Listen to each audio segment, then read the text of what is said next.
तो last episode के and पे हमने देखा था कि वी जोनो का बड़ा भाई और उसके फादर जो होता है वी जोनो को ढूंढने के लिए वहां पर से निकल पड़ते हैं, जब किसी के साथ ही डिवाइन डॉक्टर उनसे कहते हैं कि मैं भी तुम्हारे साथ ही चलूंगी। और वो लोग जो होता है बड़ी तेजी के साथ दोजांग की तरफ चल पड़ते हैं, जबकि सानो सोच रहा होता है कि ब्रदर मैं आ रहा हूँ। और मदर वहां पर सोच रही होती है कि मेरा बेटा यहाँ पर एक और लड़की के साथ है, मेरा बेटा तो काफी बड़ा हो गया और बहुत सारी लड़कियां उसके आसपास घूम रही हैं। जबकि फादर सोच रहे होते हैं कि मुझे लगता है कि बेकार बच्चा किसी जगह के ऊपर सोया पड़ा होगा और इन लोगों को लगता है कि वो कोई महान मार्शल मास्टर बन चुका है। जब किसी के साथ वी जोनो जो होता है वो यहाँ पर इंस्ट्रक्टर के पास बैठा होता है, जनरल स्ट्रेटजिस्ट के पास बैठा होता है। और मिलिट्री एडवाइजर यानी जनरल स्ट्रेटजिस्ट जो होते हैं वो उसे कहते हैं कि तुम्हें यहाँ पर हमारे बच्चों को ट्रेनिंग देनी होगी। तो वी जोनो कहता है कहीं तुम्हारा दिमाग तो नहीं खराब हो गया, मैं यहाँ पर किसी को ट्रेनिंग क्यों दूंगा। तो वो उसे कहता है कि तुम्हें यहाँ पर देनी पड़ेगी। तो वी जोनो कहता है नहीं, मैं यहाँ पर किसी को भी नहीं सिखाना चाहता। तो जनरल स्ट्रेटजिस्ट उसे कहता है कि तुम्हें सिखाना पड़ेगा। वी जोनो कहता है कि लगता है कि इस बुढ़े का दिमाग खराब हो गया है, मैं तो यहाँ पर सारा दिन सोया पड़ा रहता हूँ, फिर यहाँ पर मुझे क्यों कह रहा है कि मुझे यहाँ पर इसके डिसाइपल्स को ट्रेनिंग देनी पड़ेगी।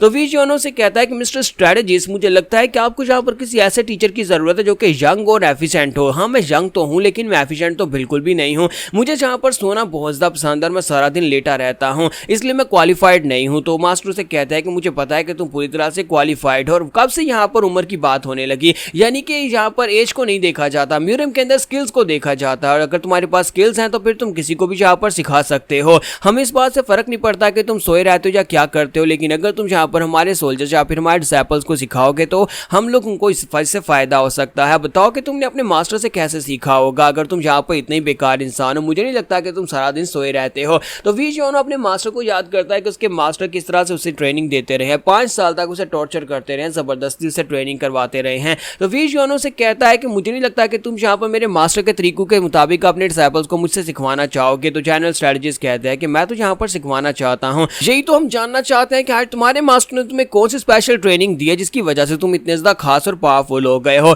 तो वी जोनो से कहता है क्या तुम वाकई में सीरियस हो, तुम तो कोई बात मानने को तैयार ही नहीं हो, बाद में तुम बहुत ज्यादा पछताओगे। तो वो कहते हैं कि नहीं मैं बिल्कुल भी नहीं पछताने वाला। तुम्हारा वी जोनो से कहता है लेकिन मैं यहाँ पर ऐसा बिल्कुल भी नहीं करने वाला क्योंकि मैं ऐसा करना नहीं चाहता। तो जनरल स्ट्रेटजिस्ट से कहता है कि मैं तुम्हें फोर्स नहीं करूंगा अब क्योंकि तुम हमारे मेहमान हो और मैं यहाँ पर तुम्हें फोर्स तो बिल्कुल भी नहीं कर सकता, लेकिन मैं तुम्हें एक बात बताना चाहता हूँ क्योंकि तुम जस्टिस अलायंस के दरवाजे के सामने बैठकर बिजनेस कर रहे हो और वहां पर बहुत सारे ऐसे लोग हैं जो कि बार बार तुम्हारे खिलाफ कंप्लेंट्स कर रहे हैं कि जस्टिस अलायंस के दरवाजे के बाहर इस तरह का बिजनेस करना अच्छी बात नहीं है। बहुत सारे लोग ऐसे हैं जो कि तुमसे जेलस हो रहे हैं क्योंकि इस जगह के ऊपर बिजनेस तो हो नहीं सकता लेकिन तुम अपना बिजनेस चला रहे हो। तो मैं यहाँ पर कब तक इन लोगों को रोक पाऊंगा। अब तुम ही जरा सोच कर बताओ कि इनमें से कुछ लोग ऐसे भी हैं जो पावरफुल बड़ी फैमिली से हैं, मैं ज्यादातर लोगों को रोक नहीं सकता फिलहाल, तो मैंने यहाँ पर ज्यादातर लोगों को रोका हुआ है। तो क्या तुम चाहते हो कि तुम्हारा बिजनेस ठप हो जाए। तो वी जोनो समझ जाता है कि यहाँ पर उसे धमकाने की कोशिश कर रहा है कि अगर यहाँ पर मैंने इसकी ऑफर को रिजेक्ट किया, इसकी बात को नहीं माना तो फिर यहाँ पर जस्टिस लाइंस के दरवाजे के सामने से मुझे हटा देगा। और वो पोजीशन बहुत ज्यादा अच्छी है, जस्टिस लाइंस के दरवाजे के सामने बैठकर बिजनेस करने से उसे काफी ज्यादा फायदा हो रहा है।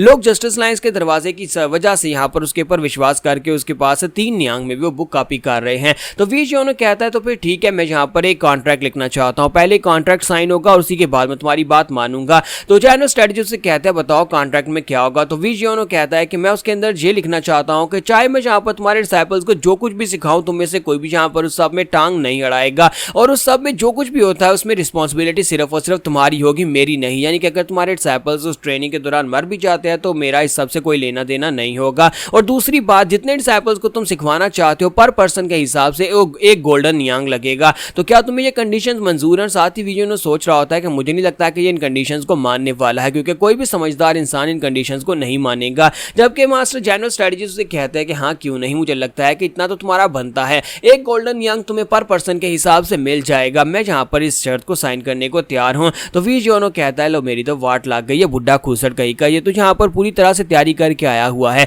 यानी कि इसने यहाँ पर सोचा हुआ था कि मैं ये सब कुछ कह सकता हूँ और मैं यहाँ पर अब क्या करूंगा, मुझे फिर से काम करना पड़ेगा। अभी तो मैंने ढेर सारा पैसा कमाया था सोने के लिए। फिर साथ ही हमारा वी जोनो कहता है कि सकता है सारे का सारा प्लान इस बुढ़े खूसट की वजह से खराब हुआ है और इस बुढ़े ने यहाँ पर मुझे कंट्रोल में लिया हुआ है। जबकि मास्टर भी सोच रहे होता है कि लड़के अब तुम मेरे हाथ से नहीं निकल सकते, अब जबकि तुम्हारे जैसा एक ग्रेट मास्टर हमारे पास है तो फिर तुम्हें क्यों ना यूज किया जाए, मैं तुम्हें पूरी तरह से यूज भी करूंगा। और दूसरी तरफ दिखाते हैं कि अलायंस के लीडर जो होते हैं वो बैठे होते हैं और उनके पास यहाँ पर मास्टर मुजिन आकर बैठे होते हैं। मास्टर मुजिन उन्हें बात बता रहे होता है कि ये लड़का कितना ज्यादा स्ट्रॉन्गर है। तो मास्टर सामा चियोनशी है उसे कहते हैं क्या तुम्हें वाकई में लगता है कि वो लड़का इतना ज्यादा स्ट्रॉन्गर है, क्योंकि तुम यहाँ पर माउंट हुआ के एक एल्डर हो और मैं जहाँ पर तुम्हारी बात को झूठ तो बिल्कुल भी नहीं मानने वाला, लेकिन वो लड़का कुछ ज्यादा यंग नहीं है, वो तो भी 20 साल का भी नहीं हुआ। तो मास्टर उसे कहता है कि जी सर वो लड़का अभी 20 साल का भी नहीं है, लेकिन वो वाकई में स्ट्रॉन्गर है। तो मास्टर जो होते हैं वहां पर सोच रहे होते हैं कि मुझे लगता है कि इसने पहले कभी झूठ नहीं बोला तो आज भी झूठ नहीं बोल रहा होगा, मुझे लगता है कि यार उस लड़के की सही तारीफें कर रहा है। तो इसी के साथ ही मास्टर उसे कहते हैं कि मुझे एक बात बताओ, क्या तुम्हें इसकी मार्शल आर्ट्स के बारे में पता चला कि उसकी मार्शल आर्ट्स कहाँ से आई है, उसका ओरिजिन क्या है। तो मास्टर मोचिन कहता है कि नहीं सर, मुझे उसकी मार्शल आर्ट्स के बारे में कुछ भी नहीं पता, मुझे यहाँ पर इस बारे में नहीं पता कि उसकी मार्शल आर्ट्स का ओरिजिन क्या है, उसका मास्टर कौन है। तो सेक्टर लीडर उसे कहते हैं तो क्या तुमने उसके साथ फाइट की थी, और यहाँ पर एक बात तो बताओ कि तुम्हारा करंट लेवल तो इतना ज्यादा है कि तुम अपनी माउंट हुआ सेक्टर के एल्डर्स के साथ भी फाइट करो या फिर दूसरे सेक्टर्स के महान एल्डर्स के साथ फाइट करो तो उन्हें फाइट में हरा सकते हो या फिर उन्हें कड़ी टक्कर दे सकते हो।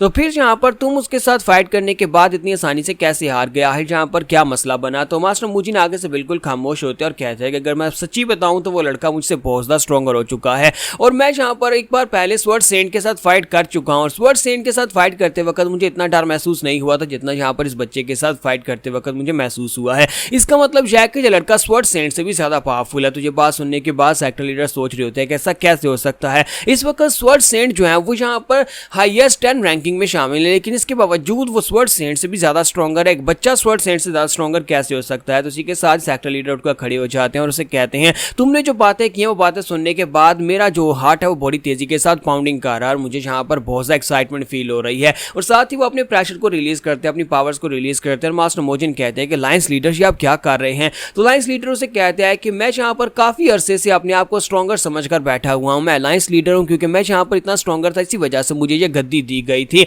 लेकिन मेरी पावर्स को महसूस करने के बाद तुम बताओ कि वो लड़का मेरे मुकाबले में कैसा है, अगर मैं उससे फाइट करूँ तो फिर क्या होगा, क्या मैं हारूंगा या फिर मैं जीतूंगा। तो यहाँ पर हमारी एपिसोड 63 का एंड होगा और नेक्स्ट एपिसोड में देखेंगे क्या अलायंस लीडर खुद योनो से फाइट करने के लिए जाएंगे या नहीं।